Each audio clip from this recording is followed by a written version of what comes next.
Purple eye in the My candy. style. So. Yeah, dude. Yeah, talk about too many irons in the fire. You're like, I can't tell exactly what, if you had to describe what it is, like the one thing that you do, because you do a bunch of different things. Yeah. But what would be the thing that you would like identify, like, this is what I do for a living? Well, yeah. Back when I was a bull rider, it was easy. Somebody asked you, I ride bulls. I'm a bull rider. Anymore, I know I'm a self-proclaimed entrepreneur, but yeah, I mention everything. If somebody asks me, if they're wanting to know the answer, I'm like, well, I do this. I'm an agent for bull riders. Have a clothing brand, Western lifestyle clothing brand, and recently I'm trying to write a few songs, raise a few registered Brahmin cattle. Yeah, it's a full life, but it's wrapped around everything I love, so I can't complain. So, What's the thing that takes up most of your time? well, it's Vexil brand now, the clothing. For many years, it was my agency because I had, at one point I was representing probably 12 PBR riders, and you start dealing with all those athletes, dealing with all their partnerships, trying to find new partnerships. I mean, it's very time consuming. But I've scaled way back on that. I'm down to 3 guys, and yeah, it's phasing out. I've got a business partner on that who's an attorney up in Michigan, and we've been business partners for 22 years. And we decided a couple years ago, let's saddle the horse and start riding towards sunset.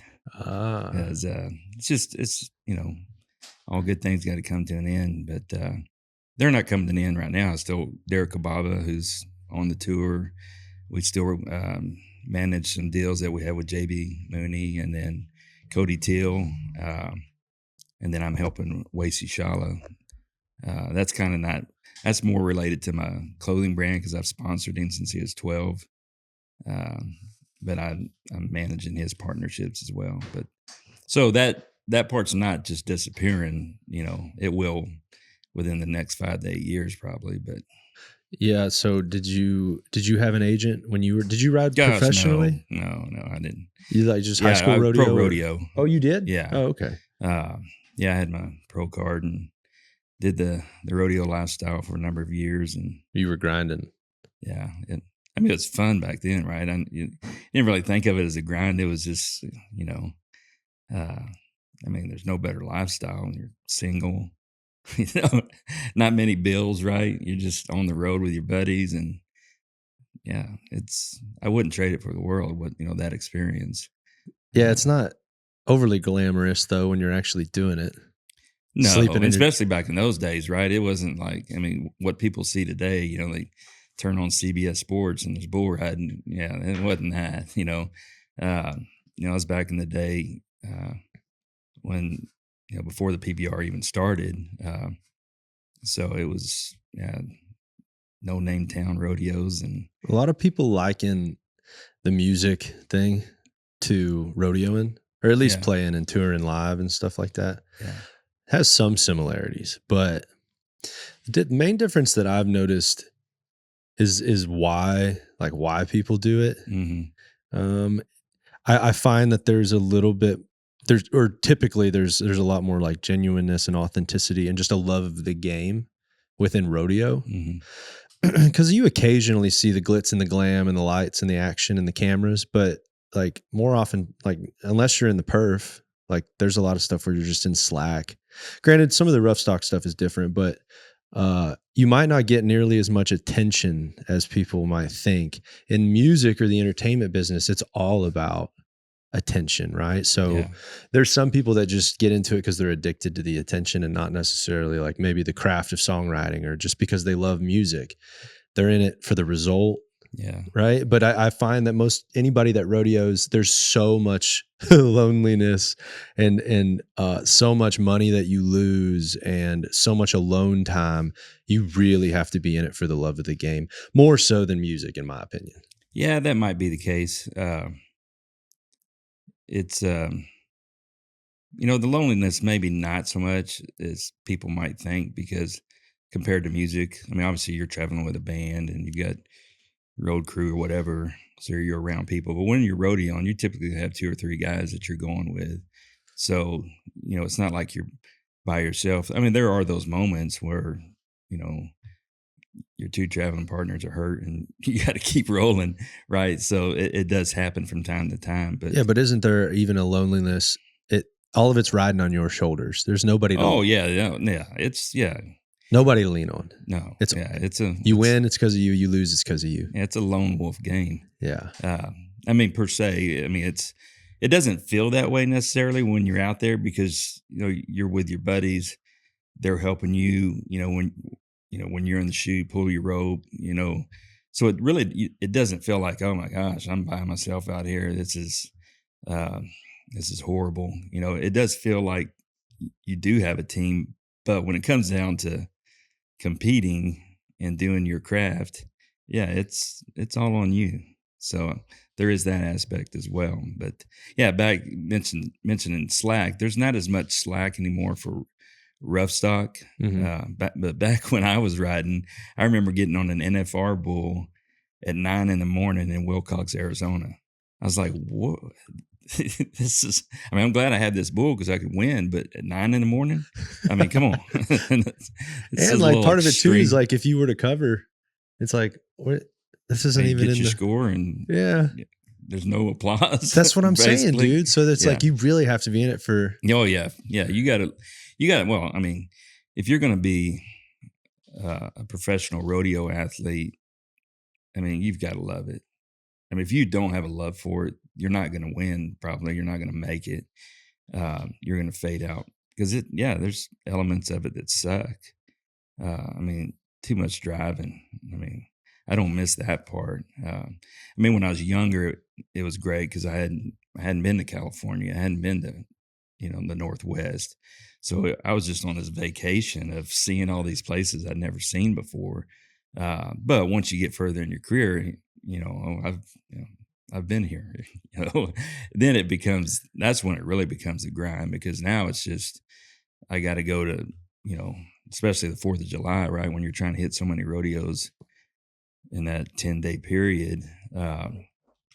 It's a grind. But, and then injuries. Oh yeah. The worst injuries we ever have to deal with is because somebody drank too much. They did it to themselves. Well, there's definitely those injuries. And then they're hungover the next too. day. No doubt. So yeah, I've heard a lot of people talking about that. Just even the difference in the culture has changed pretty dramatically within rodeo. Oh yeah. And I've had because, I retired and took a 2-year break. Just to break my addiction from, because I didn't know who I was in that scene anymore when you're not competing. So I took a little hiatus from any kind of Western sport. I didn't go to a rodeo. I didn't go to bull riding, tried to play golf. But then once I got back into it through my being an agent, then that's when over the last, I've been an agent for 24 years. So I've really seen the culture just shift into it's still the same sport, but, you have different generations that grew up differently than I did, than J.B. Mooney. I think J.B. Mooney was kind of the end of an era in a certain type of bull rider because he had an old school mentality. Like he could have had his bag in, back when I was riding and fit right in that because he had that mentality.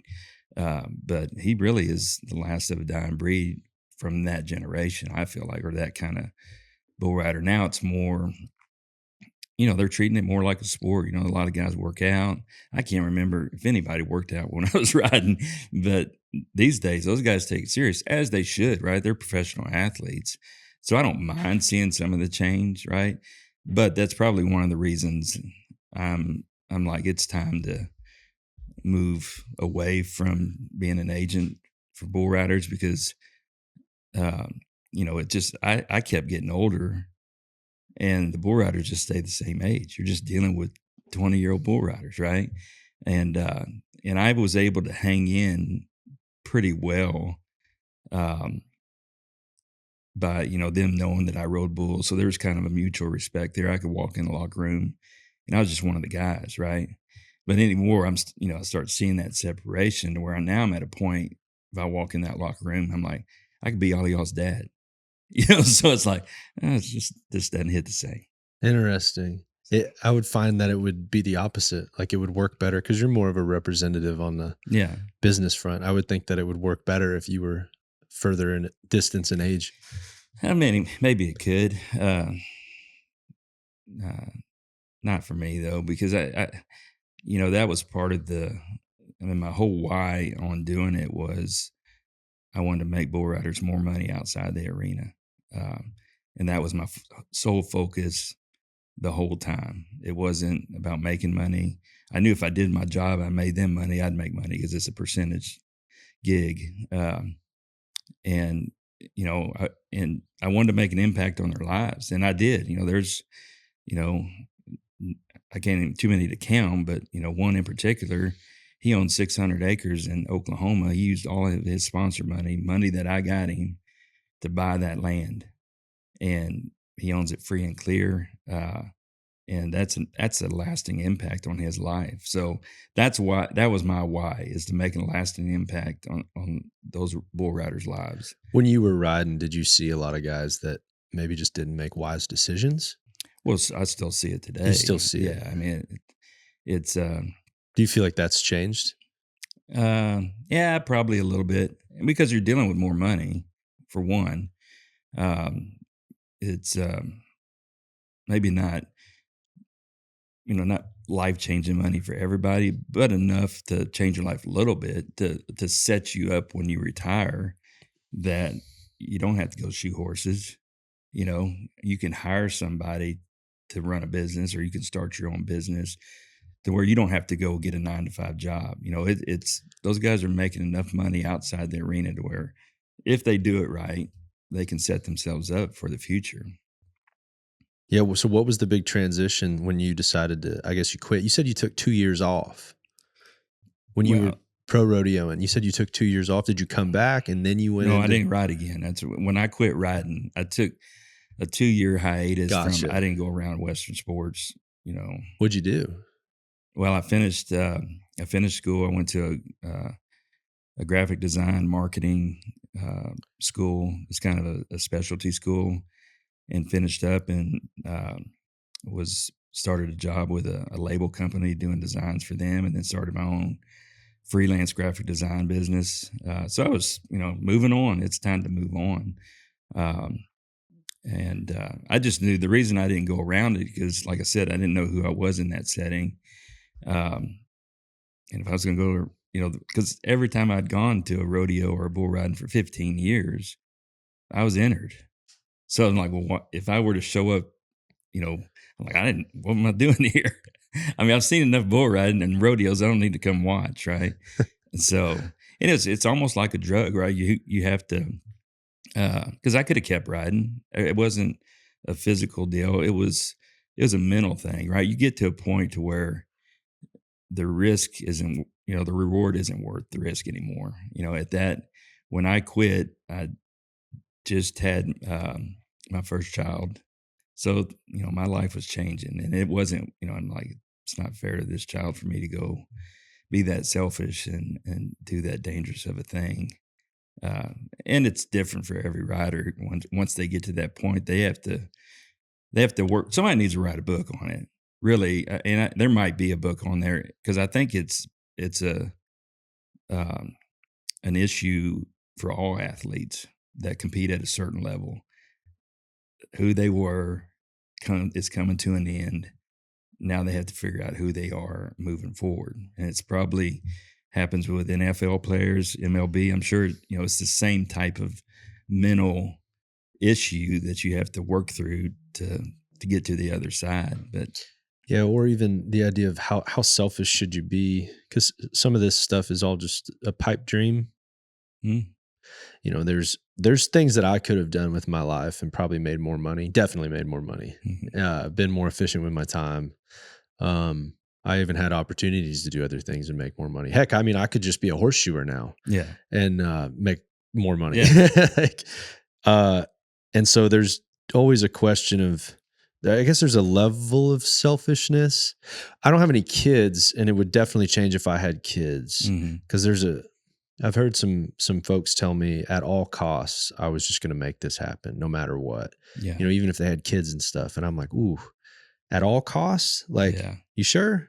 Like, what if you couldn't really take care of your kids the way that you should because you're not making enough money? You're still going to just like Yeah. you know what I mean? Like, it feels No, like at for some sure. point you have to really come to grips with that. Like, sometimes dreams are great and hopes are great, but sometimes there's a reality to life. It's funny, like it seems like the World War II generation would have been very get your business done, get a real job.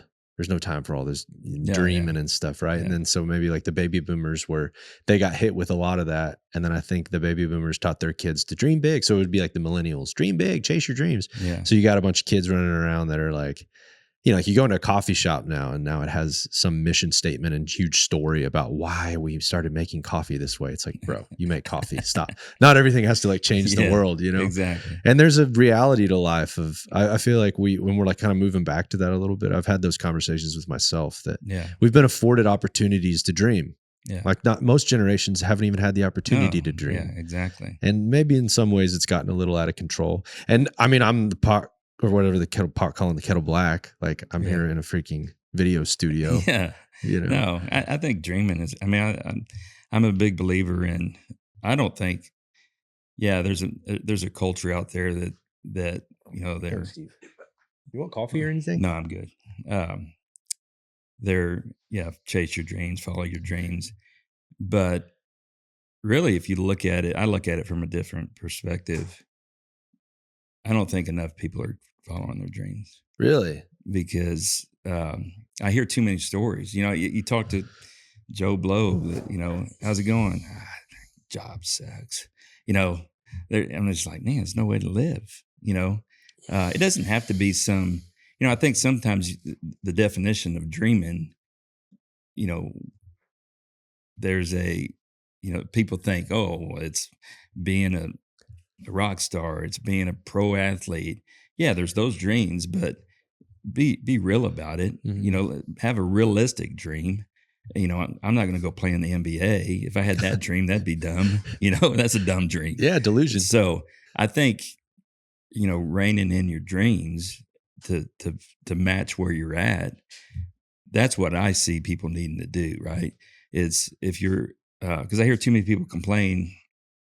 They don't like their job, but they got to do it, right? You got to make a living. Well, if you don't like it, make a change, and too many people, they don't know how to make a change, right? They get stuck in their own life and they don't know, okay, well, what do I do? Well, you got to hash it out. I'm not saying go quit your job tomorrow, but while you have that job, what are you doing on the weekend? Right? What are you doing when you get home from work? Are you sitting there binge watching Netflix shows?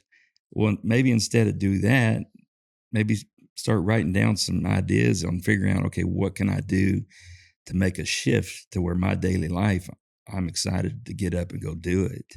That's what I talk about. It doesn't have to be some big flamboyant dream. Sure. It's being happy, right? Life's too short not to be happy. And I think that's my frustration with people is,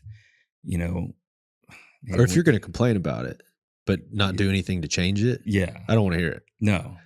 Yeah. And some people are perfectly, I'm not bashing on a 9-to-5 job because I'm not at all. I actually find it to be quite noble. That was actually kind of my point was there's people that raise kids and they don't have the luxury of, or dude, I mean, there's all sorts of stuff. Maybe they have like a sick sibling that they have to take care of, or they have a sick parent, or their parents were deadbeats and they had to take care of their younger siblings. It's like they weren't afforded the luxury of to just live in the clouds and just dream big. Yeah. But oftentimes some of those people live with like some of the most joy and contentment and happiness. Yeah. And contentment's a funny word too. Like it sounds dirty nowadays. Yeah. In a way. Yeah. And even in this type of conversation, like contentment might seem like complacency, but I don't think they have to be the same thing. Well, I think content in the moment is the way I look at life. I'm content in the moment, right? With my, my daily life, right? I'm content. that doesn't mean I have to be completely satisfied. That doesn't mean I'm not going to work on some things to maybe change to a different contentment, right? Because I think contentment can lead to laziness and not doing what you're called to do, being too content. But I think you need to be content, or patient is another word to describe it, I think, while you work on some things to get to maybe another level in your life. So do you think fear 100%. I don't is even know what you're going to say, but yes, well, fear. maybe the main reason that people don't want to change things? Like, even if Yeah. it's already something they don't want, they're still fearful of changing it because at least it's comfortable, maybe? Yeah, like people get comfortable. But yeah, the fear thing and fear of failure, fear of what others think. I mean, I think those are the top two things on why people don't chase their dreams, why they're stuck, they're not willing to take a little bit of risk. It's like, well, what if I fail? Or was everybody going to think if I start this car wash business? Yeah. They're going to think I'm crazy. They and will. then they don't. Yeah, but who cares, right? Because I don't really even buy into the idea that nobody's paying attention to you. Oh, people aren't saying that, that type. It's like, yeah, they are. They're probably going to make fun of you. They're 100% going to make fun of you. Yeah. Like when you leave the party, they're going to be like, dude, what is he doing? Yeah, they're going to say that. Yeah. And until you it's the dangest thing you've ever seen. I mean, I know you've probably dealt with it too. It's like you get like a little bit of success here and there, and then some of the crazy stuff that you were doing suddenly is cool. Yeah. There's a freaking I won't use any names, but there was this gal I went to high school with that she said this to my face. And this was like a few years ago. She was there with her husband, and she goes, yeah, I was talking to so-and-so the other day, and I was like, we were talking, you came up in the conversation. We're like, oh my gosh, you see what Jarrod's doing? Like, he's really doing well. And she says this to my face. She's like, I know, I told her. I was like, oh my gosh, Jarrod, he turned out to be pretty cool. I was like, oh, I was like, I actually like that she said it to my face. I wasn't cool before. And then it was based on validation of everybody else. It's like, now he's cool. Yeah, nice cool. Which is like, well, I'm not doing anything different. It's just some more people like it. Yeah. So, but being willing to deal with that, it's going to happen. Yeah. People aren't going to like it. And that to me is that's the hardest thing for me, is dealing with, I care what some people think. Oh yeah. Well, yeah, we're human, right? Yeah. Yeah. Yeah. You would be lying if you said, I don't care what anybody thinks. A lot of people say that though. Yeah. And for the most part, I don't. But there's a select few. Right? I care a lot what some people think. Yeah. Some. So I don't want, somebody that I respect, if word got back to me, if they said something, about me, that hurt. Yeah. I mean, I'm not, yeah, but that's life, right? You're going to get hurt in life. That's just, it's no different than riding bulls. You're going to get hurt. And, you just got to keep pressing forward. And sometimes I use that stuff as fuel, right? When I first started my agency, because I'm not afraid to speak what I'm doing. Okay, I'm jumping off this cliff, just letting y'all know. And I remember I had just started it, and I told, guy was older. He was like old enough to be my dad, him and his son, and something came up, conversation. And I said, yeah, I'm starting an agency for represent professional bull riders. And he didn't hold back. He's like, that's the dumbest thing. Bull riders don't need an agent, and I'm like, oh, okay. That's 24 years ago. I haven't forgot it. And, did you ask him why he thought that? No, I didn't. It was, he came from not to start a war or anything, but he came from a timed event side on rodeo. And, maybe it was that, maybe he didn't like bull riders, and, he couldn't wrap his head around, a rough stock rider needing an agent. Interesting. And so I stuck that in my back pocket, and I've remembered it. And of course, I didn't care what he, it's not like I was brokenhearted because I respected him so much. He'd say that. I didn't have that kind of relationship with that guy, but it was enough of a fuel to get me rolling. And, hopefully along the way that guy saw what I did. It's really interesting that you did the graphic design deal Yeah. because you were just trying to do something different, and then Yeah. it ends up leading. So, did you create a lot of the designs for your brand, Vexil? All of them. Oh wow! So, yeah, I've always had like a creative mind, and I kind of just knew that, I was always fascinated by branding with, different companies and, commercials and, that whole world, marketing. And I found a school, ironically, in San Francisco, California, which I was a fish out of water on those 2 years when I finished that school. Where are you from originally? Down by Houston. Oh So, wow! but lifestyle, I was telling these guys, they asked me where I was from. I grew up outside of Houston, went to high school in Louisiana, and then, you just one day you wake up and you're somewhere else. I lived in California for a while, and for the most part, I spent a lot of time in Idaho for 20 years. So I've been all over. But, So you went to design school in California? San Francisco. Ah. Yeah. Talk about it. I would drive. I lived in the valley. Central Valley. So it was about a 2 hour and 45-minute drive to San Francisco. And I'd go over there on a Tuesday, go to class Tuesday, Wednesday, Thursday, then come back home. But man, talk about, and I haven't been back to San Francisco. I've heard San Francisco's gotten worse. I'm like, worse? Gee whiz. When I was there, it was, there's homeless people on the sidewalks and, so it was wild. But it was cool at the same time, right? It was. How long were you there? Well, I went to school for almost 2 years there. So, it was like it was an accelerated deal. And so I spent a lot of time in San Francisco. And, but I've never been, one that I like experiencing new things. And maybe that's the creative mind to me. Although it was weird at times, I soaked it all in, right? Because it was like, this is so not my world, but it's cool to see, right? So that's the graphic design. I went to that school, and it wasn't just a graphic design school. It was, they implemented, I had a lot of marketing classes, a lot of like advertising classes. So then they brought it all together, right? How graphic design relates to marketing, how marketing relates to advertising, and so it, a lot of that I learned at that school, I've taken, and I understand brands better. And obviously when I started my agency, well, that's, who I'm going after, these big brands. And so I kind of understood them, not completely, but I had enough knowledge to know, okay, I know what you're going for here, from a branding perspective or a marketing perspective. So it really helped me in my agency. Yeah, so the design thing was something you just kind of put in your back pocket when you were done with it, and then you jumped right into. Yeah, well, I actually used it in my agency too, a little bit. Not a ton, but like schematics. Like there's a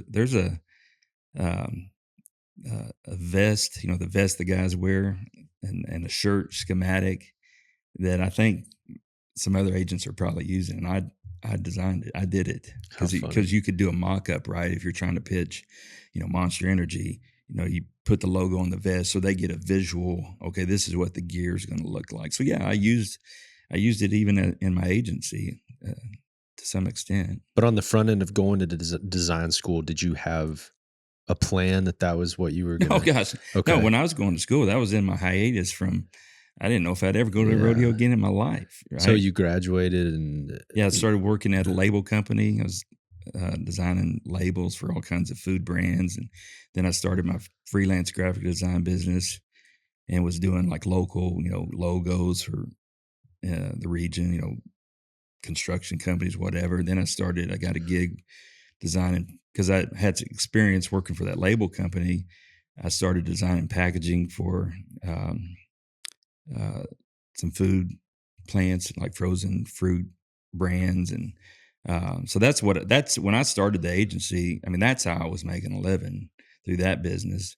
Because the agency, it was not an overnight success. It took a while to get up off the ground, but I just stuck with it and made it work. But Yeah, and a lot of the brand partnerships and sponsorships that was mainly what you were trying to go after and handling, correct? Sponsorships, Yeah, brand yeah. partnerships.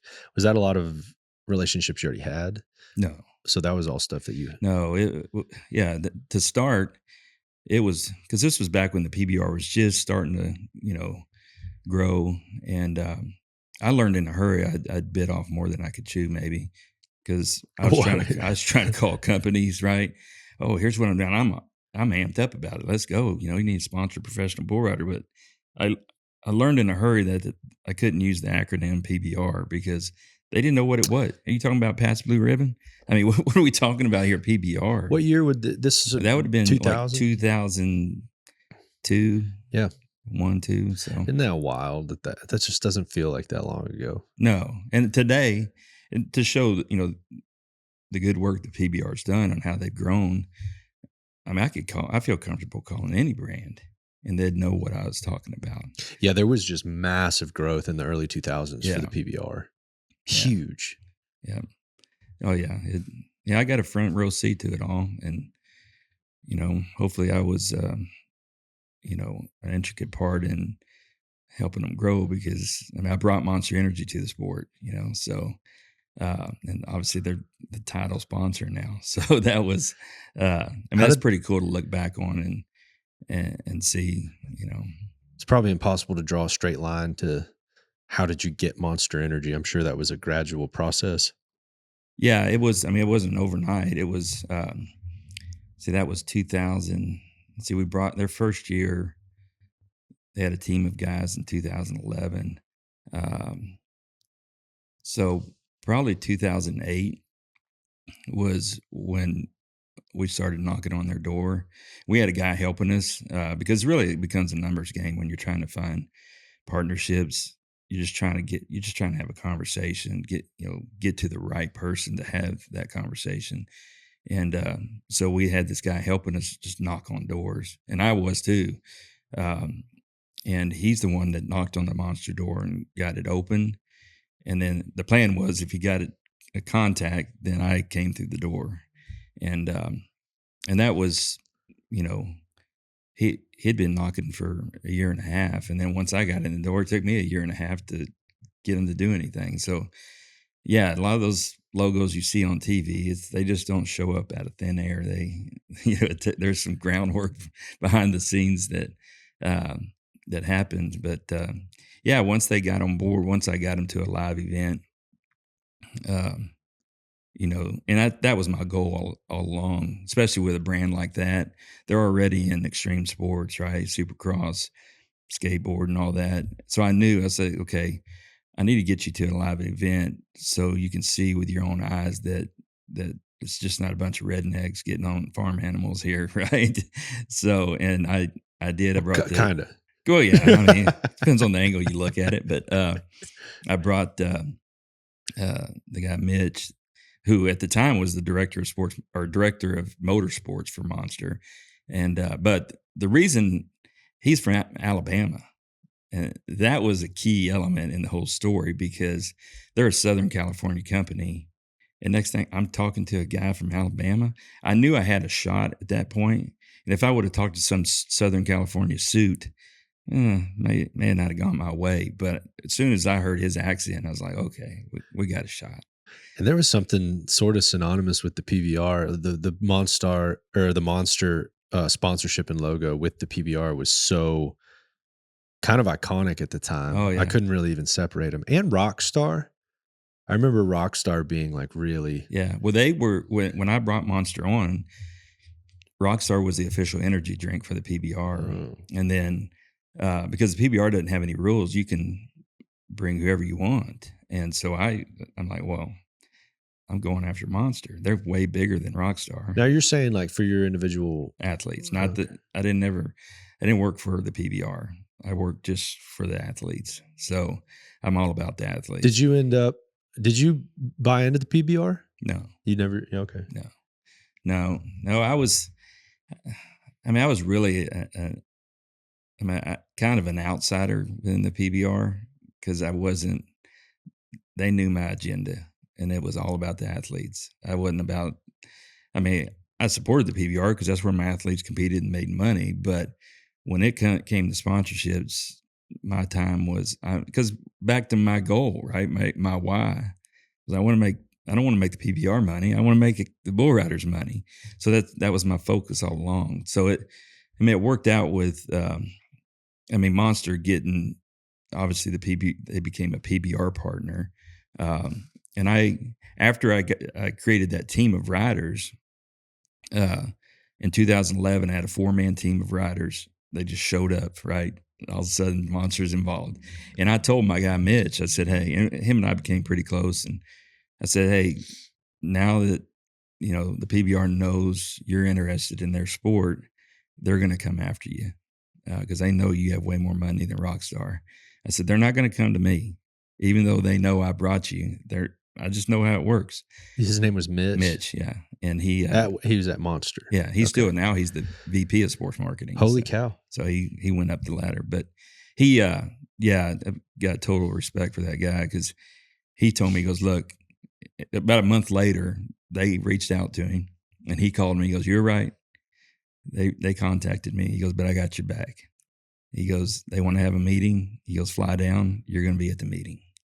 I'm like, all right. So they show up, and of course I knew everybody at the PBR, and they show up and I'm in the room. So it was kind of fun. Mitch loved it. That's kind of his personality. He likes shock and awe, right? Okay. So actually the funny thing in that meeting, oh my gosh, because I knew Mitch, I knew the brand, right? I'd already been, I'd studied that brand before we even got to deal with him. And now I got to deal with him. I really dove into the brand and knew it. And I knew Mitch, and I was like, he's going to say something in this meeting that's going to just blow their socks off. And sure enough, they was like, well, we want to learn more about Monster. They're all suited up and professional, and Mitch, he's in jeans and a T-shirt. And they said, we want to, tell us more about your brand, the brand. He goes, well, that's pretty easy. Monster, we're an FU brand. And he didn't say FU, he said the word. And I'm just like, and all their eyes are all that big. But that is that brand. He was right. That's how they go about things. They just, they don't care what you think of them. They're going to do them. It's interesting that the PBR would be shocked by that. Yeah, when outside looking in, you would think professional bull riders. Yeah. Well, if he would have said that in the locker room, they'd be like, hell yeah. Yeah, they would have cheered, right? But say it to the suits. There's a difference between the PBR locker room and the PBR corporate headquarters. That, it's not the same people. So, yeah, and that's why they got in the sport. Yeah, you're right. That is a bull rider's mentality, right? So the brand just fit perfectly with it. And of course they went on and became the official energy drink. And he told me, he goes, if I'm interested in doing this deal, like I told you, I've got your back. We're going to hire you to manage the whole thing. Because that's how Monster works. Is if they're in Supercross, if they're in surfing, no matter what extreme sport they're in, they put somebody in charge that knows the sport. Well, there's nobody else at Monster that knew the sport, right? So I ended up consulting for him for 10 years. Directly with the PBR. So that's how you ended up. Now I'm in the meeting when we're talking about Was there any weirdness there? No. I don't have any bad things. I know too much, right? I was in too many rooms, and I could say all kinds of stuff, but that's not who I am. There's good people at the PBR. I've never. Well, and that could happen with probably any organization. Oh yeah, I've never had a beef with them. Have I butted heads? 100%. Yeah, I butted heads along the way, but I think overall they knew where I stood. When I went to those events, I was going to half the events there for a number of years. Well, I didn't go there and then go have dinner with somebody at the PBR. I went and had dinner with bull riders. I was just one of them, right? Which I think for some people that worked at the PBR, they saw it.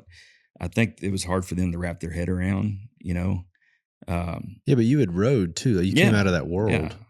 I'd rather hang out with bull riders than somebody that's just, a suit working for the organization. That's more fun than hanging out with the bull riders. Yeah, no doubt. So, Was there a lot of guys doing what you were doing at that time? No. Well, the reason I started was I'm good friends with Cody Custer, and he had called me. Well, I'd called him. He was at the NFR and had a sticker on the back of his vest, autotrader.com. And this was when I was in my hiatus, right? But I still watched the NFR. And I remember after the finals, I called him and I just check in with him. And then I asked him, man, how much did they pay you for that? They were like full screen on the TV. And he told me, I was like, well, that wasn't enough, So, I mean, he's a good friend. I can tell him whatever. But he ended up calling me probably like a month later. His wheels got to spinning. He goes, man, I got to thinking, you need to be an agent. He goes, there's a guy doing it now, and he's crooked. Bull riders are already pissed off at him. He goes, he's just not good for the sport. He goes, you've got a marketing mind. I think, he's building me up. I think you can go and do it. And I thought on it a while. And for me, it's the way I've been my whole life. I was like, heck yeah, I can do it. I'll jump off this cliff and go give it a try. I mean, I didn't know how hard it was actually going to be, but so that's why I got started right there. Did you just do it all kind of handshake deal with my bull riders? Yeah, cowboy. Yeah, if I started today, I wouldn't, but because I don't understand them as much, right? I knew who I was dealing with, and I didn't go pick. I mean, I picked my guys, right? You picked some pretty good ones, yeah. too. Oh yeah, I think I did some good deals along the way, but my whole mindset with no contract, and my business partner, he's an attorney, and he was on board with it. Heck yeah, we're cowboys. That's how we do business, handshake. And so I told the guys, I left it in their lap. I said, look, I'm an old school cowboy. I can shake your hand, look you in the eye, tell you what I'm going to do for you, and my word means the world to me. That's what I'm going to do. My handshake's worth more than a piece of paper. But if you feel more comfortable doing a contract, we'll do a contract. Of course, I'm dealing with bull riders. They don't want to do a contract. I'm like, no, my handshake's good too, and it worked out, perfectly. And I think that was another, I think I had their respect. But when you start your business off with them that way, it's even more respect because, they're cowboys, right? If they don't want to be thrown a piece of paper and be, like overwhelmed with, I got to sign a contract, right? I knew them because I was them, right? I could look at whoever I'm talking to and like, how would I have dealt with this? Yeah, that's what I would have wanted to do is just shake somebody's hand and been there because my whole deal was it was a relationship for me. That was the most important. And I told him, like, I don't want my relationship with you tied to a piece of paper. I don't want you to feel like you're in prison because of a piece of paper. Like, even if I had a contract and you came to me, this ain't working out for me, I'd rip it up because the relationship's more important to me than this business deal we have. It's tough, man. Because you never really find out somebody's character until the shit hits the fan. Yeah. And I'm not saying it went perfect along the way. I mean, I can count on one hand. There's some guys that moved on and I feel comfortable calling those guys. I could call them today and go have lunch with them. I mean, it's not because at the end of the day, it was about the relationship. It's not about our business, not the business relationship, the real relationship, right? And that's how I went about it. And, you don't burn bridges in this industry. I mean, yeah, I'm not really interested in doing it just in life in general. No, it's not something that I've. Yeah, no. Conflict resolution is something I've become obsessed with in the last 10 years. Yeah. Like whether it's marriage or a friendship or a business relationship, if you can power through it, come to some sort of common ground, everybody can keep their wits about them, keep their cool, try to like empathize with the other side a little bit. Yeah. And then usually your relationship ends up being stronger. Yeah. So it's like I hate it. I hate conflict. Oh, I despise, I do too. Freaking hate it.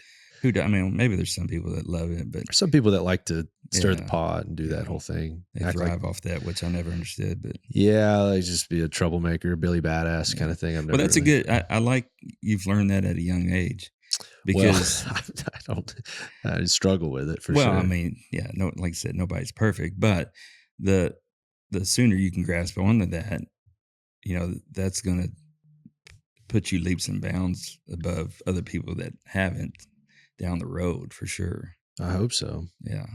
Yeah, and when I come at a lot of this stuff from like a spiritual perspective, like the verse that just reverberates in my head all the time, whether I'm like at shows or like whatever I'm doing, is what does it profit a man if he gains the whole world but loses his soul? Yeah. That to me is just like one of the most compelling. And it can just be applied to so many different circumstances. And oftentimes I'm telling myself that, Yeah. you just, maybe you're like hanging out with some people that deep down, like, God, I really don't like these people, or like you have to make some sort of little subtle adjustment to your own.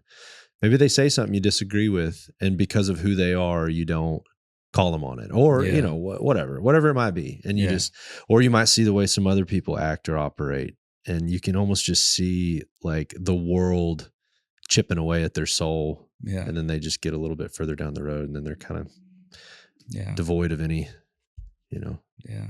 No, for sure. Yeah. Yeah. There's too many people in this world that I think are sacrificing their soul for whatever it may be, Yeah, and it's not the sign the dotted line, deal with the devil. I think that's No. far more subtle than, 100%. Yeah. and it happens just at little moments. Yeah. And it's easy to do. I mean, I've been there. I mean, we're all human, right? I think you do it on a daily basis. That's the constant battle. Yeah. Like, Yeah. Oh, yeah, for sure. Yeah. And that's the whole deal. Like with Christianity, people shy away from it because they're afraid of judgment, right? I think. Or what do you mean? They shy away from it in the sense of don't want to. Well, they know they're not perfect, right? Oh, okay. So it's like, well, I don't hang around Jarrod. I know he's trying to live right. Oh, well, I'd probably make most people feel pretty comfortable with there themselves. You go. There you go. Well, me too. I'm probably in that same The starting point we all start at is a little different, But I think in the big perspective, I think people shy away from God because of their own guilt. So it's just like afraid of accountability. Yeah. Mm. And not that they don't want to change. It's just, how it is. I mean, once you learn what, being a Christian is all about, the real reason, right? The relationship, once again, back to the relationship, that's, what it is for me. It's a relationship with God. It's not about trying to live a perfect life because I know I can't. I know I'm going to, like say, daily make a mistake that doesn't live up. But I've learned that's covered, through the cross. So I can step out every day in confidence, knowing that I know I'm going to screw up, but no different than the Mitch story. But I know God's got my back. I know He's there for me. Well, and then I'm from here in Decatur. So, I mean, we got a million churches, and just culturally you grow up like around Christianity. And so I gave my life to Christ 1,000 times growing up. Yeah. And then nothing really changes though, right? You still like struggle with all the same types of, I think each of us have their own little propensity to sin in different ways. There's certain things we might like some people maybe don't. Like I knew guys that could care less about hooking up with girls, right? Not that they were gay or something, but they just like, that just wasn't what they were into. Yeah. But good grief, like drugs. Yeah. That was just, they were into that. Yeah. Or maybe they were just mean. Like they didn't struggle with some other things. Or maybe they were super just jealous people.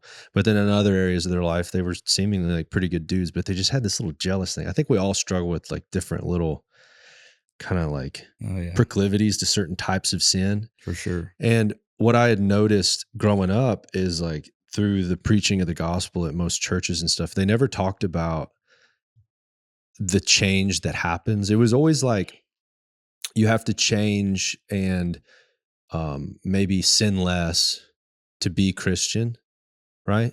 Or if you are a Christian, that means you will sin less, which is true, but that's not like on your own strength. Mm-mm. And it wasn't until I got a lot older, and it's actually when I got saved. I got saved when I was like 26. And it wasn't until I got a lot older that I had finally heard about like, and it's so obvious too, because it's when Jesus is talking to Nicodemus and he says, like, he says, how do I get saved? And he says, you got to be born again. And he's like, what is born again? Yeah. He's like, well, I've already been born once. He's like, well, you got to be born of the Spirit. You've been born of the flesh. You got to be born of the Spirit. And he's like, what are you talking about? Wow. And then he's like, yeah, you see the trees move, but you don't see where the wind is blowing from. It's like, what? I mean, that's not what you heard when you were growing up at Bible camp. It was like, I want to go to heaven. And they're like, say this prayer. Yeah, exactly. And they're like, you're in. Yeah. Like, what? That's not even what Jesus did. And he was the dude. Yeah. Exactly. You know? So it wasn't until I got older that it was like the idea of, because he refers back to the Old Testament where he says, like, I'll take out your heart of stone and give you a heart of flesh, like a new heart with a new spirit, new desires, right? So like your old ways, you don't desire them as much, which doesn't mean that like you don't sin anymore. That's not what it means. It doesn't even mean that you don't sometimes struggle with those things, but how you feel about it definitely changes. And I think over time, that's like the process of the whole thing of him changing you gradually, just like, and we fight it. It's like, I don't want, I love cigarettes. Yeah. it's like just that they just gradually just works on you. And it's tough to see certain people and make like a heavy judgment on whether or not they're like saved or in the club or out of the club, because you don't know where their starting point was. Yeah. Like my oldest sister was like such a good gal and like just didn't struggle with hardly, well, I mean, say didn't struggle, but she was just a really good gal. So her transition into being a Christian, like in high school, didn't look that extreme, right? Mine was a little bit more profound, right? And so she would always struggle with like, well, I mean, how do I know if I'm saved? Like everybody around me always has these big stories. And I'm like, well, that was a blessing that you didn't go down some of those roads. Yeah, exactly. Anyways, it's a Sunday. So I thought we would there we go. We'll have a little church. Have a little church. No, service. I mean, it really comes down to love and forgiveness. Really, if you want to try to narrow it down, I mean, that's what God's about, right? He is love, it says, and I think if we, it says the whole, live like Jesus. It sounds cliche, but really, that's the whole game plan. Really, go out and what did he do? He loved people and he accepted people. He didn't care, he was talking to you at the bar or you're smoking a cigarette with him while you're having conversation. He didn't care. Well, he'd meet people where they were at. Yeah. But he would still make a call to change. Oh, yeah. He spoke truth. Yeah. Yeah. Make a call to change. Speak truth. But yeah, it wasn't that pretentious, judgmental. Yeah. It was also like I'll change you. Don't worry. Yeah. Don't change yourself to be closer to me. Oh, yeah. You won't. No, you don't take a bath to take a shower, right? There you go. So, yeah. Relationships, that's why I try, and I'm an introvert naturally. So I've got a small circle. But even at that, I think the whole world, relationships with each other, with God first, obviously, but then with each other, that's what this world's about. It's not about making money. It's not about these material things. God, everybody says that though. And then it's those like, things are great, but that's not the most important. I know, but when the freaking shit hits the fan, you find out where people like really stand on some of that. Like oftentimes, it's just life's disappointing, Well, it's not. Yeah, it's a fallen world. Definitely. Yeah, definitely. But that's the thing. I'm not saying like those things. I mean, like I've got a Zen in right now. I enjoy nicotine. I'm not saying it's right. No. I want to. Hey, dude, I did get freaking destroyed. Micah, do you remember that from the? There was some pod I did a Zen. I don't know what it is. Like all growing up, if I did a dip of snuff, I would throw up in 5 minutes. I don't know why, but I could rip a carton of Marlboro Reds, be fine. And I took a Zen. You know who Slade Coulter is? He's a singer too, but I did a Zen with him, and I think it was only like a 3 or a 6 or something. And dude, I did it on a podcast, first time I ever did one. And like about 15 minutes in, I was like, started sweating a little bit. So, anyways, we posted a clip of it, and it like went viral in like Norway or something. Oh, like in Scandinavia, something real random. But apparently, they do. It's where like some of these little snuff packets originated from, I think. That's where Zen's they're from like Sweden or something. Yeah. Okay, yeah. So they just roasted me because they're like, this guy's a lightweight. freaking pansy. 'Cause, dude, there was people saying they do like 150 milligram Zins because this was a 6.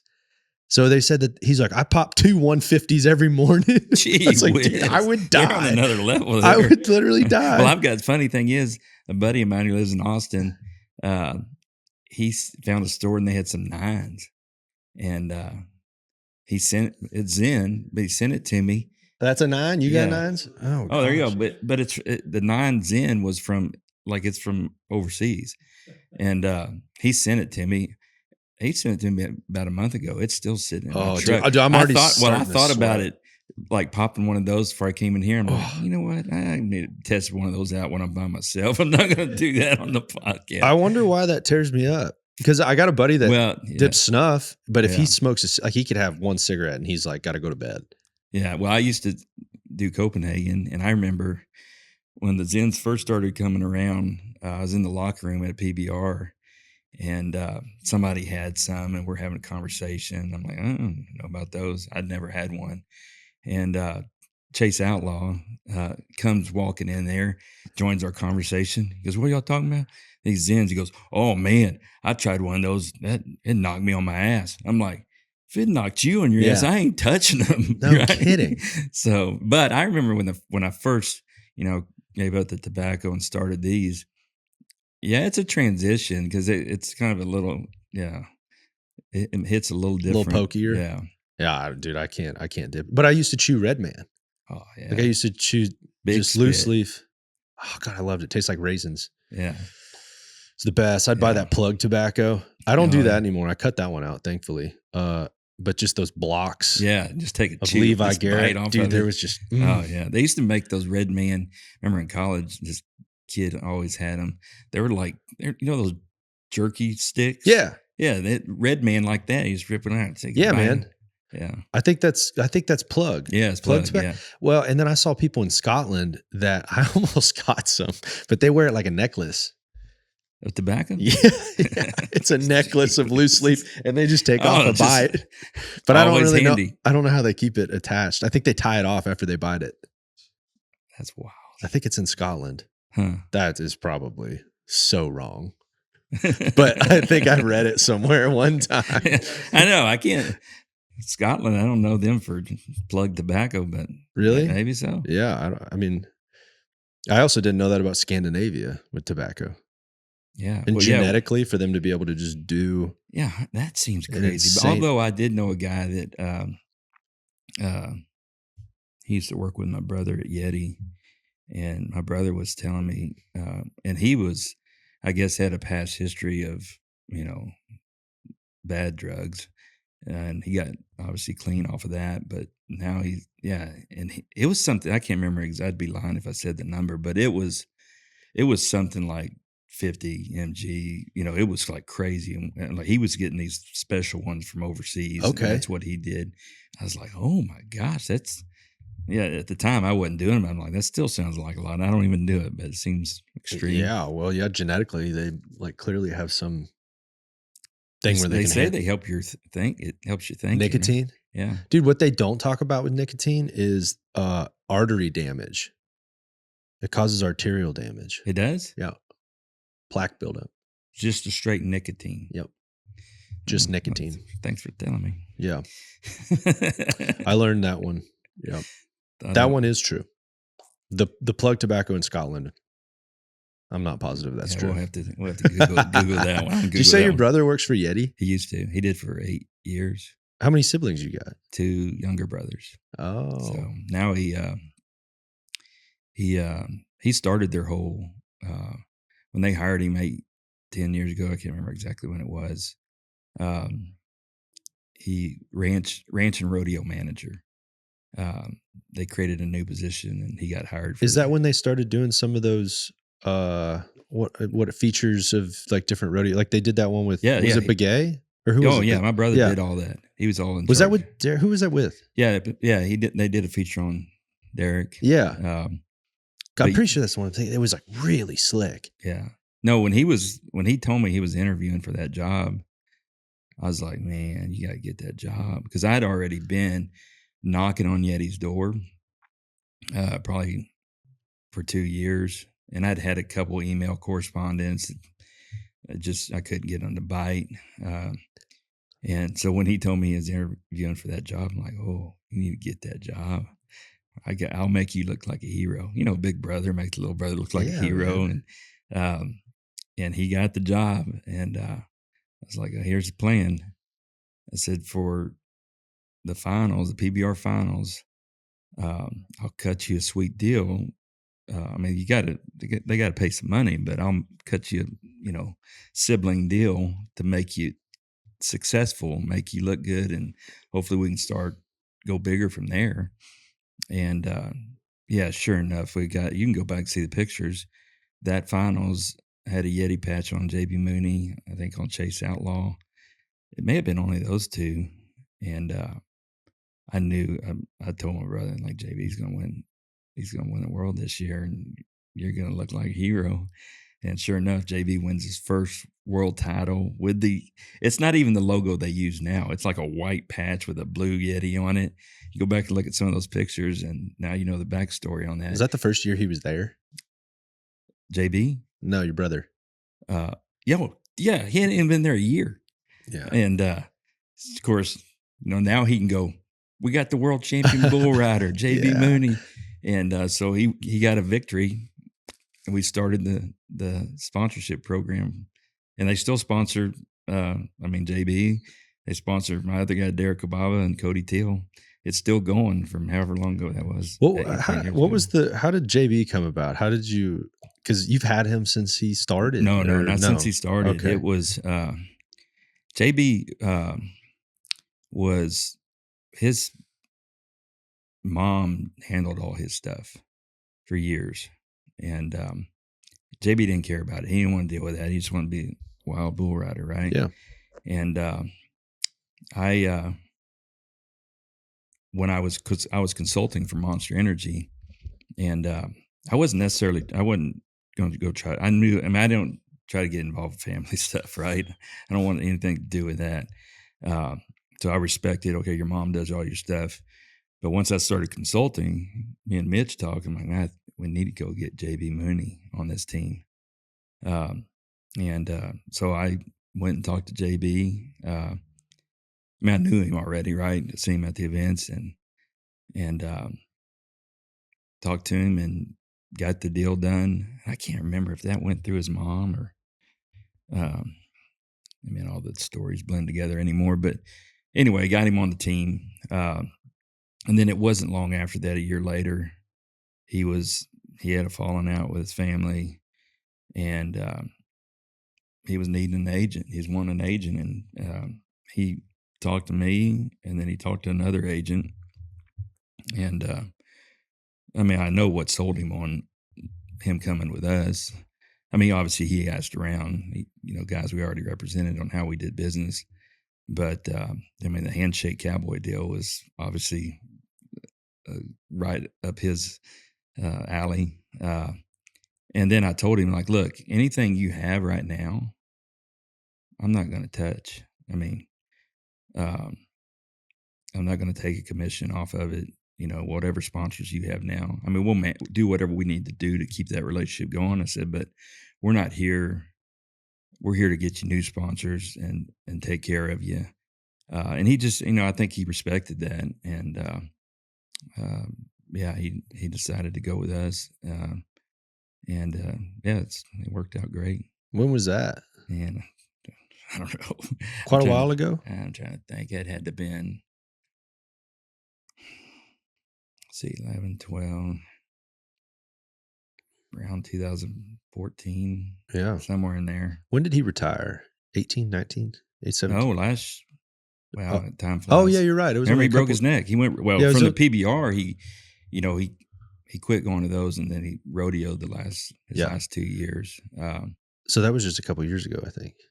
Right? He broke his neck, a year and a half ago, I think. So, yeah. Yeah, and I don't talk to him. I need to call him more. We text every now and then, but Randy Criteri, who I hung out with the other night, is working with JB on that new Bucktown thing he has. And so he's got some good things going since he retired. But he made the comment, and like I make it a point, I don't ever ask any of my guys about retirement. You know, just because I don't want to be any. It's already hard for those guys to retire, so they don't need me asking them. I just keep moving along till they tell me otherwise. And I knew JB for sure. You know, he had already made a comment years prior that when some other guys had retired and the PBR did this big deal on them at the finals and they had to stand out there, and and JB was like, I ain't telling nobody when I retire. I'm just not going to show up. That was his deal. I'm like, okay, sounds like a plan. And but he'll admit, him getting hurt like that, although it sucked, right? It was probably the best thing to get him to quit, because I'm not sure he was going to quit, because he had it burned in his brain so hard that he could ride any bull ever born. And he's a wild tiger. Like, that's how I explained him when it came to that mentality on bull riding. For him to say, I'm done, that would have been, without being hurt, that I don't know if he could have done it. It would have been the hardest decision for sure he had ever made, because he had burned in his mind so hard that nothing can throw me off. He didn't even look at his body, right? Even when he was hurt, that mentality is what made JB. Yeah, so. And it's sort of seared in our culture too. Yeah, sometimes not in a good way, where it's if you quit doing something, it's like you're a quitter. Yeah, exactly. Which is like, well, there's sometimes you just got to wrap things up, Yeah. or work in certain types of jobs that are just like, like if you're breaking colts or shoeing horses, or it's like your body's breaking down. Yeah. It's like, well, but I'm not, I ain't a quitter, and and like just tough it out. It's like, well, you only have one body. Yeah. There's like a reality to this as well. This isn't about being soft or being a pansy. Yeah.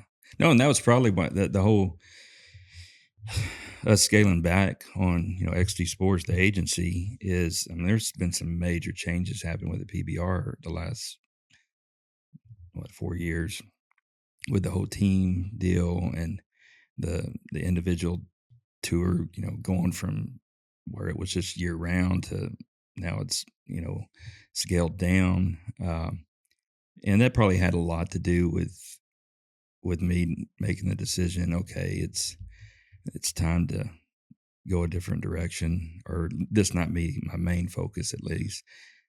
Because if that would have never happened, I probably would have been just like JB. I'd probably just still be grinding, finding the next, I call it high, right?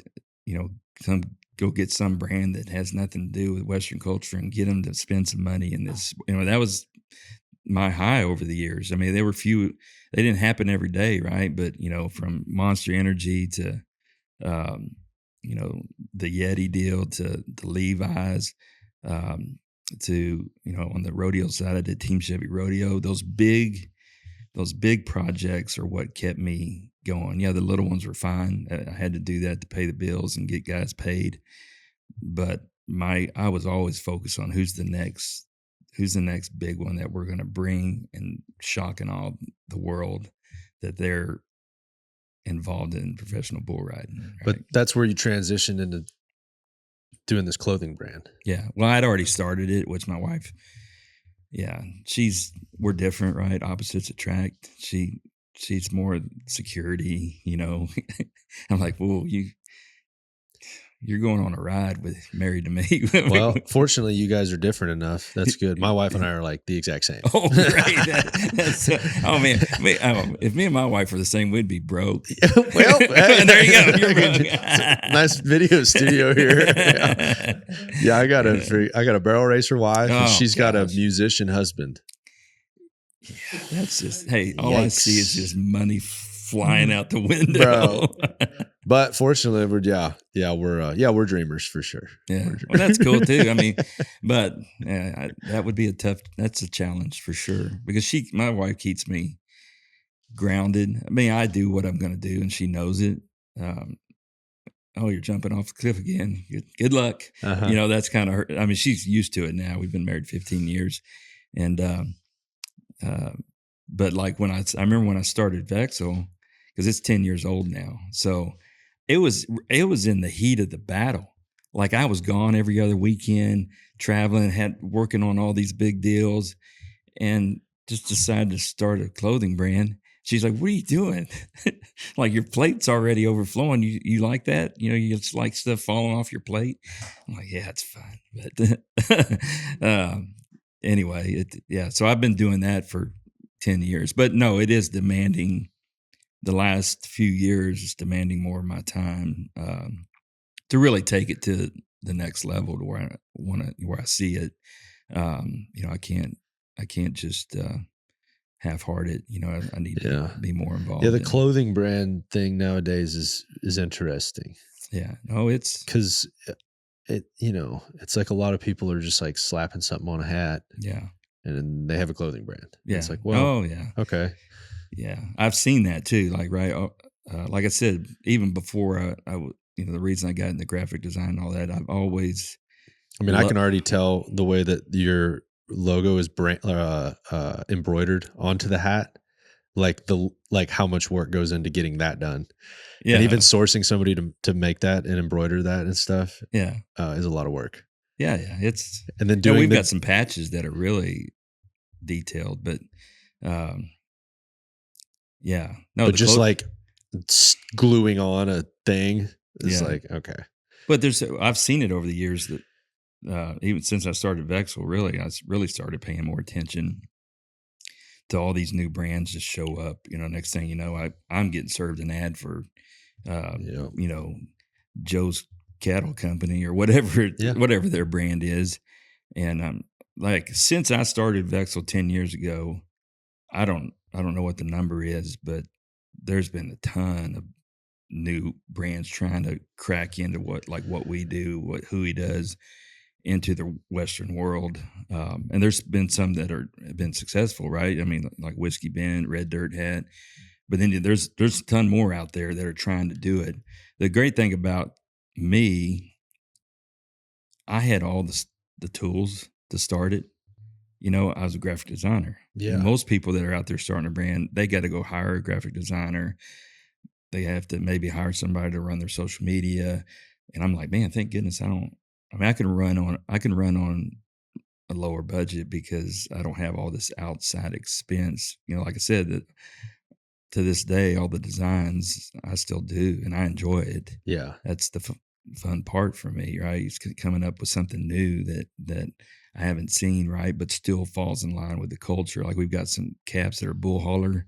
It's a cattle trailer, old Peterbilt on it, and those took off. I didn't know. Like sometimes it's my wife. Once again, she sees stuff I designed. She'll like, that's the one. I don't. You're going to produce that? Is that? I don't know about that. It's like any creative endeavor, man. You just you never know. No, it's the same way with writing a song or. No, exactly. The internet's created. We're in a point in time where you can look very, very official and professional online. Mm-hmm. And with technology, you're able to create pretty meaningful brands, whether or not it's a clothing brand or even like musically. Like you're able to pretty cheaply and efficiently get something that sounds pretty decent made. Yeah. You're like, whether it's a hat or it's a song. Yeah. And then you're able to put that out. And then if you're able to market it properly, a lot of people can hear about it and it could potentially become pretty popular very, very quickly without having to put in any real groundwork or actually have anything of substance underneath it. Yeah. And that's kind of where we're at right now in society, where I think in the next 10 years, we're going to really see the cream rise to the top. Cause like in music, dude, it is like every person that can bang on a guitar is putting out music and putting it out there, which is cool. Cause that's the same reason some horseshoer from Decatur, Texas gets to make music. Right. Yeah. But it's a double-edged sword because 200,000 songs a day are put on Spotify. So there's a lot of noise. Wow. Yeah. I read that stat. What was that stat the other day? Well, it used to be 60. During COVID, it was 60,000 a day. And that number's gone up dramatically. Yeah. But the stat I heard, and I'm probably not kind of like your Ireland plug tobacco statement. Yeah. It's not going to be completely accurate, but Yeah. You have to do this in a Scottish accent. yeah, no, I'm not an accent guy. Out of the songs that let's say 200,000 that are getting put on Spotify today, how many of those 200,000 songs end up getting more than 1,000 plays? Oh, it's like none. Yeah, like Yeah. I'm like, gee whiz, that's crazy. Yeah, it is gnarly. Anytime I start feeling bad for myself or something like that, it's like anything in life. The whole jealousy thing, it's just all about perspective. Yeah. Because like if the person you're looking up to going, why do they have it? It's like rarely do we ever look behind us and Yeah. go, oh shoot. Yeah, You're always looking at your neighbor that has a bigger house saying, well, why do they have a bigger house? You're not driving through the poor neighborhood going, damn, I'm pretty fortunate. Yeah. I'm pretty lucky. And that's where I'm big on gratefulness and thankfulness, because for me at least, I mean, I suggest it for anybody, but waking up every day and starting your day focused on, okay, what are you thankful for? I mean, really. I think it's a decision you have. Like I try to do it in the morning and it does reframe my day. Yeah. And if I don't, like, make it a point of just be thankful about some things, like slow down. Yeah. Look at the sunshine. Well, the train goes off the tracks in a hurry if you don't. I mean, if you don't do that, next thing you know, the train's off the tracks and you're pissed. And then you're looking at that. God, why has this guy got it so easy? You're looking outward instead of inward. All these great things you already have. So like with the music thing, with so many people putting up, there's all sorts of musicians that are really great that their stuff doesn't see the light of day. And while I'm not maybe as successful as I want to be, and I'm not, or in whatever that capacity that even means, I'm more successful than most that do music, right? Yeah. It's like globally, if you're where I'm at right now, I'm in the top 2% of music makers in the world. Granted, that top 2% like has Beyonce in it. Yeah. So, exactly. The gap between, but the gap from the top 2% to like the bottom 98% is just like extraordinary. And I'm by no means like a household name. So it's like there's things to be thankful for. But there's a lot of noise too. So in the same way with like creating a clothing brand or anything, like there's just so and like IP and trademarks and stuff, it's almost impossible. You see people ripping your stuff off all the time, and like they can just make a quick hat with using your name. Yeah, they do that to us in Mexico. I haven't seen it as much lately, but there for a while. I saw a guy in person with a cap, and he was a Mexican guy, and I saw it, and I didn't go talk to him because I know it wasn't him. I don't know. He didn't knock it off, but I think he got it in Mexico, because I design everything. So I know I saw the cap, and like, I didn't do that color version. And and I think obviously you need to, if it gets out of hand, you need to try to, from a business owner perspective, you need to figure it out. I had a guy in South America. What was that country? I think one of those southern, down there by Colombia. It's like one of those little countries by Colombia. Well, anyway, trying to trademark my logo. Whoa. And so that kind of concerned me, because he's right next to Brazil, and Brazil's a big Western, and I'm like, wait a second here. So I did get an attorney involved on that, and got that shut down. But it's almost impossible to really chase down, though. Not all of it. Like the stuff in Mexico, I'm like there's nothing I can do, right? They're going to do what they're going to do. And I just, no different than, like you say, you got to pay attention enough to where, okay, I've got my eye on it, make sure it doesn't get to a point where I need to step in. But for the most part, I'm just going to keep my head down and do me. And same with music, right? You just got to put your head down and do you. Anything in life, really. You start looking to the sides too much, then you're not focused on the task at hand. Dude, that's why I'm not that big on goals. Yeah. Like I'm big on daily goals and maybe like weekly goals, monthly goals, but just more short time frame. Yeah, I have a general sense of where I want to head, but I spent most of my 20s just with my head in the clouds. You know, you got big dreams, big goals, but Yeah. then it's like, well, what'd you do today? Yeah. Did you just think about what you were going to do tomorrow? Yeah. Because then you Yeah. spend every day doing it. So I had to like break it down into like, what'd you just do the last 5 minutes? Yeah. No, yeah, that's understandable. That's probably how I work too. I have general goals out there, but for the most part, I'm not, um, I don't focus on the prize, the ultimate. Okay, here's the ultimate prize, but I don't ever focus. I learn not to focus on that, because if I'm too focused on that, I'm missing what's going right now. Which I know it sounds cliche, but the process. I've learned that I describe it as a trench. You're in a trench, digging a trench toward the prize, right? Well, if you're constantly digging and just looking at that prize, what you don't realize is in the process, you're digging up gold nuggets. And if you don't have your head down, focus on the process, you're going to miss out on some great things.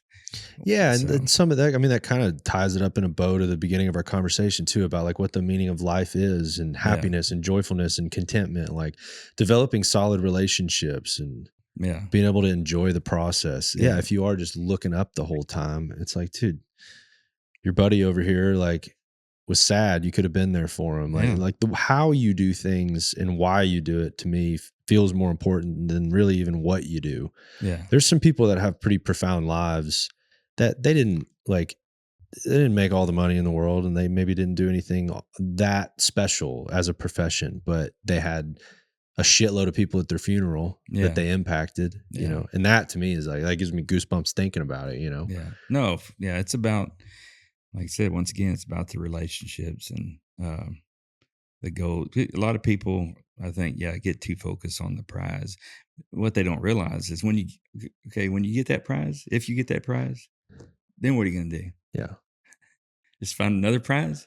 I mean, that's not what life's about. Yeah, you want to get that, and I want the prize, but I know that that's just part of it. To me, I think the daily grind and the processes are just as valuable as the prize. It's just part of it, right? The prize is, you get the prize, then it's, let's start some processes on another prize, right? And it's all one. I see it as all one, instead of that's the gold medal and this is the shitty part. I don't look at it that way, right? Too many people do.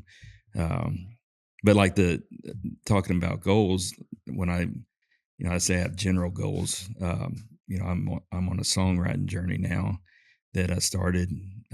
Years ago I wrote half songs. That's what the deal was. It was just a creative outlet away from emails, phone calls. I'd pick up the guitar, write a chorus and a verse, set it down, never sing that ever again in my life. It was just for my own sanity, really. But I finally decided last year, my goal was, okay, I need to start finishing some more songs. I don't care if the second verse is crappy, just finish it, just to try to train myself to finish a song, right? Because I got a little bit more time on my hands now that I've scaled back from the agency, and that's what I've put it into. So I finished more songs, not all of them, last year. Well, this year, the goal was, okay, you're going to write regardless. How about you figure a way to throw some stuff against a wall and see if it sticks? Because you're going to write regardless, so might as well throw something against the wall.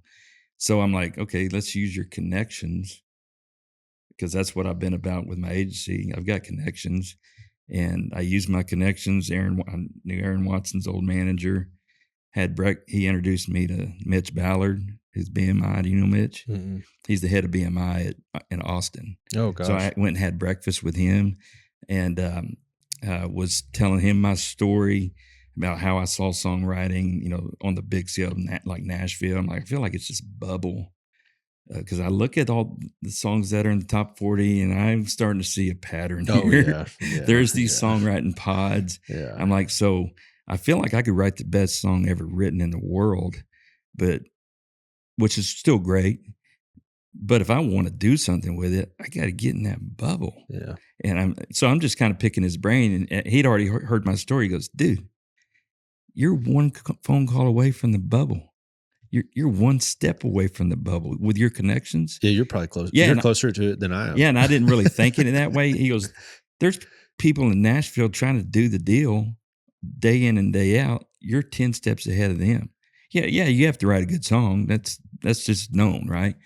But as far as getting in the bubble, he goes, dude, you just write a pretty good song. You can probably get in that bubble. I'm like, oh.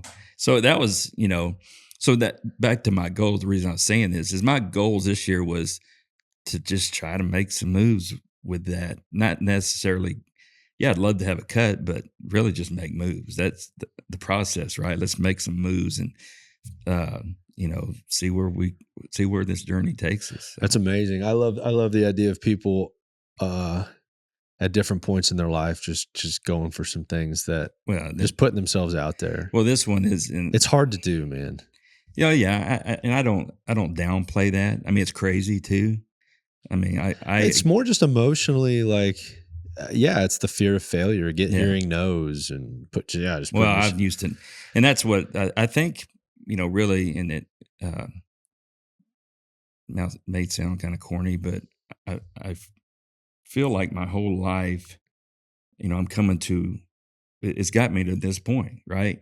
The agency, trying to sell sponsorships, somebody asked me, what do you do for a living? I'm an agent for professional bull riders. Oh man, that's a sweet gig. Yeah. That's a cool job. And I'm like, well, you want to come hang out with me for a day? It sounds like, I mean, I hear so many no's in a day. I mean, I'm just callous to no. I mean, whatever.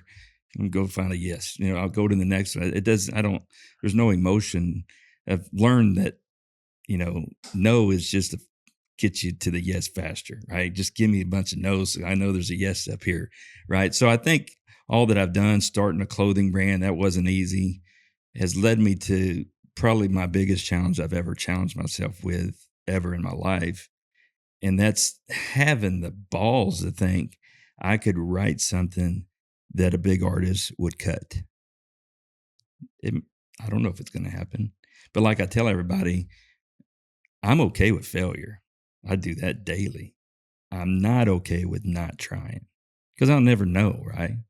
I joke around with my wife because she thinks I'm just lost my mind.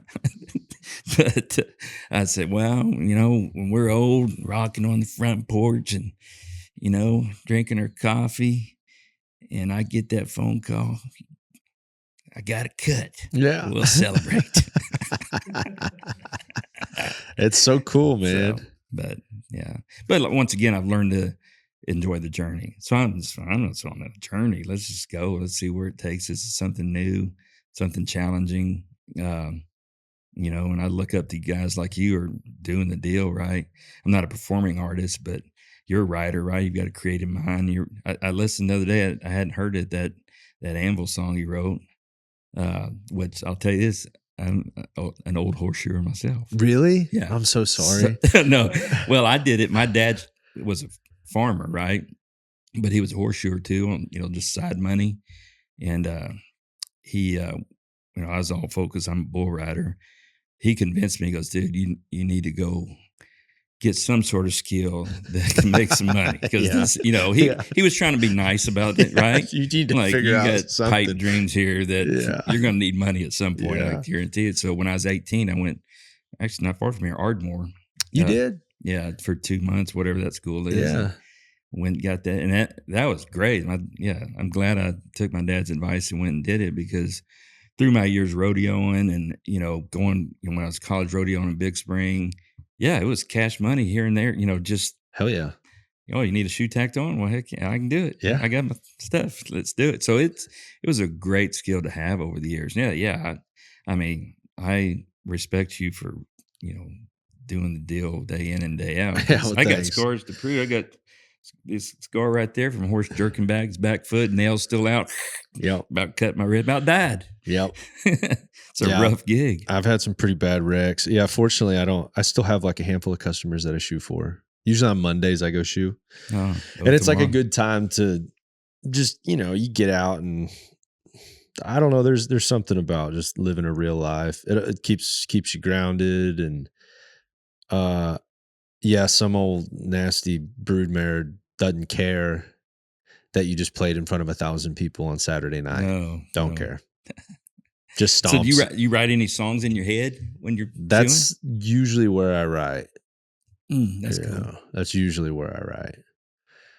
Yeah, it's like it's oftentimes like pretty melody driven, and then when I come home, I can usually put it to music in some way. Sometimes it's because I play my guitar a lot too, so sometimes songs come about because I just found something cool, like a riff or Yeah. something like that. I have a lot of songs like that, but then oftentimes other ones just come from a melody, and a bunch of them have just been when I'm shoeing. There's something about doing like monotonous manual Yeah. labor. Well, shoeing might not seem monotonous, but like if you've done it for a long time, it's just second nature, Yeah. And so you just get to doing your thing, and you're like, I've always just kind of been by myself when I do it too. So Yeah. you're just alone with your own thoughts. And Yeah. there's something I kind love of hearing that. I love hearing the backstory on songwriting. I just watched the video of Dean Dillon telling the story when they wrote Oceanfront Property. And that was just I love those backstories because now that I'm doing it right, it's cool to hear somebody else, where'd that come from, because I can't explain where the stuff comes from me. It's a lot of, like I wrote a song that Monday called Cowboy Town, and I don't even know who would cut it. Probably need to be pretty cowboy to cut it, but not nowadays. Everybody. Well, I would want it to be. I think it's cowboy enough to where that. Not that it's that deep song or anything. It's pretty shallow, but there's a line in there that says a cow dog on the back of a flatbed diesel truck. It's cattle at the sale barn praying for the right price. So, I can't see some guy up there trying to pretend to be a cowboy, but maybe, well, it's happening a lot nowadays. And I'm not even, my line when somebody's like, you real cowboy? I'm like, well, less than most, but more than some. Yeah. And that would be my answer too, because, I think everybody has their different perspectives on what a cowboy is. For me, people could say, well, you're road bulls for a living. You're a cowboy. I'm like, well, no, the real cowboy, in my opinion, is that guy who's out there on the ranch, working, checking cows every day, fixing fence, tacking shoes on a horse. The guy, he's doing the deal every day. In my mind, that's a real cowboy, right? Yeah, and then there's horsemen, there's rodeo cowboys, there's all over the place. But there country music cowboys. Those ones I sometimes have a more I say a difficult time with. There's like a weirdness sometimes where I think some of them know that they might not be all that authentic, which is okay. And then so some of the guys that maybe are a little bit more authentic, they get sort of intimidated by them. Yeah. And so like I get a weirdness sometimes from some guys where I'm like, hey dude, I don't care. Do the cowboy hat thing. I'm not like the savior of dude, even watching some of this stuff where like I saw the video of Zach Top riding they lope a horse around after the Houston rodeo. You thought he's going to fall off. Yeah. And so like I just see people like roasting him and then some people defending him. And it's like, even talking about it with my wife, and she runs barrels, she trains futurity horses. She's like super handy. And we were just giggling because it's like, have you seen half of the rough stock guys ride like in the grand entry? Yeah, exactly. Like most of them don't even ride that well. Yeah. Not to mention like I can't even remember who it was. There was some barrel racer that she got took for a lap by one of those flag horses at some rodeo. She's a barrel racer. Yeah. Just taken for a lap. And she's she's really, really handy. It's like, well, this guy, you can clearly tell he's been on the back of a horse before. Yeah. But is he like a horse trainer? No. Does he like ride professionally? No. He spent his life playing music. Yeah. Like that's what he got really good at. And then there's lights. He just got off stage. Yeah. And then he's got to go. He's probably hadn't been on that thing. He just climbing on this thing. He's supposed to go lope around this whole, come on. Yeah. When the horse went, I was there that night. Yeah. And I saw it live, and I saw that horse, and he went to that corner, and that horse just turned around and came back. I'm like, I don't blame you. Just get the heck out of here. Get the heck out of there. Get off of him. Dude, Wade Sundell. I think it was wasn't it at the NFR? He broke his back, and they're not far, yeah. Was it his back or his collarbone? I think he's ready. Was his back? I think it was. Wasn't that at the NFR Yeah, at the Grand Entry? Exactly. Because was he carrying a flag?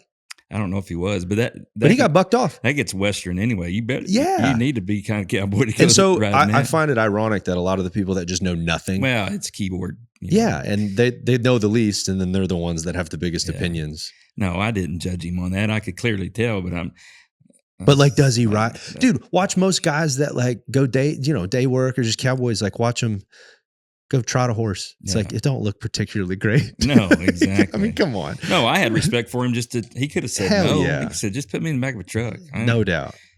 But he's brave enough to do that. Yeah, dude. I would be nervous. It's just like, I hadn't even been on it. You're in front of 70,000 people. Come on, dude. Lights going everywhere. Yeah. But the most opinionated people are often the ones that don't even come from the culture. Oh, yeah, for sure. I find to be ironic. Yeah. The cowboy world is interesting because it's, I mean, I think we're coming back down off of it, right? The Yellowstone phase built the culture up. And I had a guy, he's a marketing guy and he's not a cowboy. This is about a couple years ago. We were talking about Yellowstone. Oh man, Yellowstone's brought the cowboy world to life, huh? I'm like, yeah. I said, this happens every so many years. Yeah. I mean, you look back in the 80s, Urban Cowboy. It did the same thing, right? I said, cowboy world's always here. It's just Hollywood grabs a hold of it ever so often, and then it feels like it's getting popular. The real cowboy world steady and just stays. But different than some other, it stays because it's not just a fad. Like it's so deeply rooted in history and culture, and it's so deeply rooted into like a lot of people's daily existence that once the popular culture sinks their teeth into it, it's got such depth that it usually lasts for a good amount of time. Then it'll go away, but then it like always comes back. And there's like a real, but it's so deeply rooted in something real. Yeah. So it's powerful. Yeah. And you see that, like, because I've been, PBR goes to New York City, Madison Square Garden, and, you get stopped quite a bit there with your hat because people just don't see that, right? They only see that on their TV screen. So I think people that, grew up in the city, didn't grow up in a rural lifestyle, there's this mystery about the cowboy world that they don't understand it, but, they're just drawn to it. They want to know because it's so different than their day-to-day life. I mean, the New York City PBR, which a lot of people come from, around, it's not necessarily everybody in Manhattan come to that event. A lot of upstate New York, Pennsylvania, but New Jersey, but that crowd is wild. I mean, they'll boo the judges. I mean, it's I love the event because but they don't care. They don't know the rules really. Yeah. They just know some crazy cowboy's getting on the back of this bull and he's got to ride him, right? So they don't care about, they do care about the score because if the score's low, they boo the judges, which you don't get that anywhere else. I love going to that event because it's just so like, oh man, this is great. Yeah. These people don't care. I am happier that it is in popular culture because I have to get my way out of less fights, I've found. Oh, man. Probably like 5-6 years ago or before COVID, before Yellowstone, basically. There you go. It was like, dude, if I was just someplace where I was out of place, somebody was going to test the cowboy. Nice hat. Yeah. You real cowboy? Like that whole, it's just like, dude, stop. Now, ironically, all those people, it's the same person, now they're all wearing a cowboy hat. Oh yeah. And I'm like, hey dude, your hat's on backwards. Which that statement you keep saying, you're a real cowboy. I mean, that comes from Urban Cowboy. Yeah, exactly. Oh, yeah. I know. It goes all the way back. And they don't even know that it's it's a great movie. Yeah. Well, dude, I had a freaking great time. I'm glad we linked up finally. I'd heard a bunch of really good things from a lot of people. So I appreciate it. I just that's good to hear. It'll keep me going. Yeah. Keep putting one foot in front of the other. So I appreciate you having me on. Yeah, dude. Right on. Well, y'all go buy a hat, buy a shirt, Vexil. Be bold. Be Western. There you go. Adios. Thanks, dude. Thank you.